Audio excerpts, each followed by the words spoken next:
Hey friends, it's just been over 1 month since Fallout First was released to Fallout 76. I had signed up for a month to check out the features and see what it was all about. To say that it wasn't well received by the Fallout 76 community would be a bit of an understatement. A lot of people were and still are really unhappy about these changes made, upset about how some of these features were behind paywalls and not included in the base game, and upset about how the release was handled. We had a lot of problems with the added features as well, with reports of people losing their scrap added to the Scrapbox, and reports of private worlds not being fresh instances, among other things. So now that a month has gone by, those of us that have purchased it are up for a renewal. What exactly has changed? Has it improved? I've been thinking about it a bit lately and wanted to share my thoughts. Firstly, when I had initially signed up for Fallout First, I was under the belief that I was going to be getting access to a private server, which as a content creator was very exciting to me. What we have is actually a private world, session, or instance if you prefer. Which means as of right now, we don't have control over any of the rules of the world, like being able to have it as a survival server or persistence. The lack of persistence was probably the biggest letdown for me. I absolutely love to build. I find it so fun and relaxing, and I really want to build up some workshop structures with a lot of detail that I can keep around. I quite literally want to rebuild Appalachia, but the private worlds act just like adventure mode, with the workshops you build resetting with the world. I do absolutely still enjoy being able to have a world to myself, to have the freedom to build up my camp and farm, but persistence was something I really wanted when I signed up. Now, it has been promised that private worlds will evolve over time, including expanded building areas, increased camp budgets, and workshop persistence in the future, so I'm really looking forward to when that becomes a thing.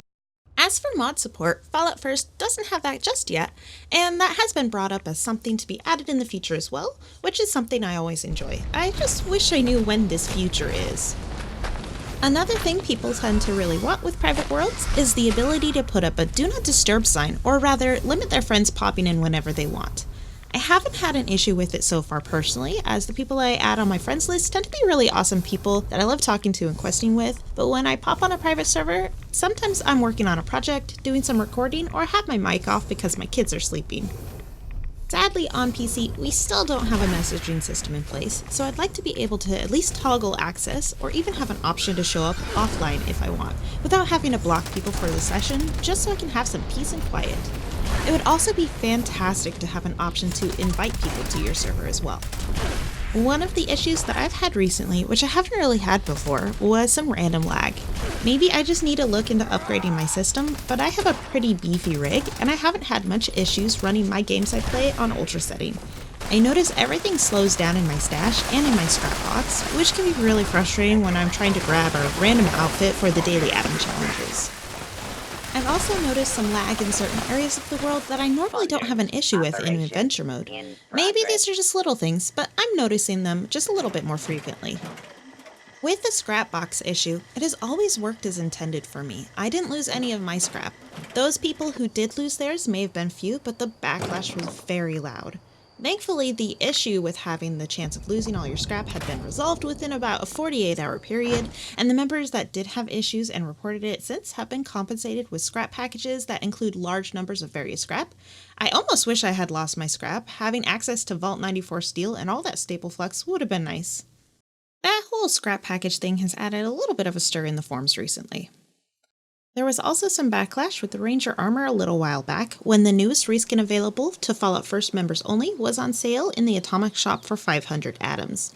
It caused quite the huff, as it seemed unsettling that people had to subscribe to the service to be able to buy additional reskins, but within hours of it releasing, players who purchased it received their atoms back, even those who didn't put in a support ticket.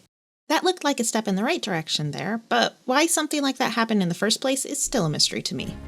With the Fallout First subscription, we still get 1,650 atoms a month to spend, which to me is a really great bonus. I like having additional items for my camp, so I tend to buy atoms every now and again when they are bundled with outfits. And the issue I had mentioned with emotes in my Fallout First impressions video, where the songs could be spammed and overplayed, has been fixed. Thank goodness. It was getting really annoying up in the Nuclear Winter lobby. All of those issues, and just the fact that Fallout First exists, have caused a lot of negativity within the Fallout 76 community. And while the general population's opinion hasn't been that great about the game to begin with, this definitely didn't help at all. The general consensus from the community is that we can see where Bethesda's priorities lie.